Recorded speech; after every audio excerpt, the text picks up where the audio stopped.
வணக்கம், நான் உங்கள் Siva. Welcome to cooking man Tamil. இன்னைக்கு பார்க்க போகிற ரெசிபி என்னன்னா குலோப்ஜாம். சுகர் இல்லாத பால்கோவா அரை கிலோ எடுத்து சேர்த்துக்கிடுவோம். சோடாப்பு சேர்த்துக்கலாம். இப்போ மைதா மாவை போட்டுக்கலாம். 150 கிராம் இருக்கணும்.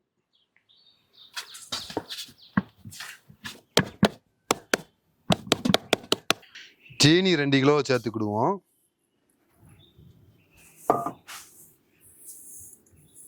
அளவு தண்ணி சேர்த்துக்கிடுவோம்.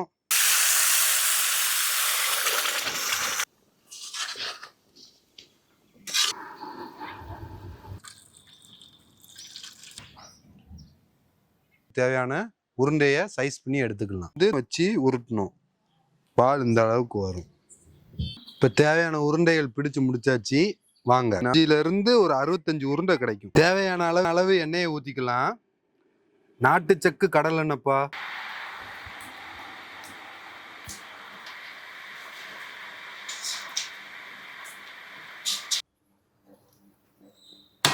குலோப்ஜாம் நல்லா ஜீரால ஊறி ரெடி ஆயிடுச்சு.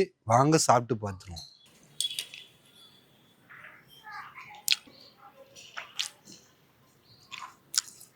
அவ்வளோ அருமையா இருக்கு.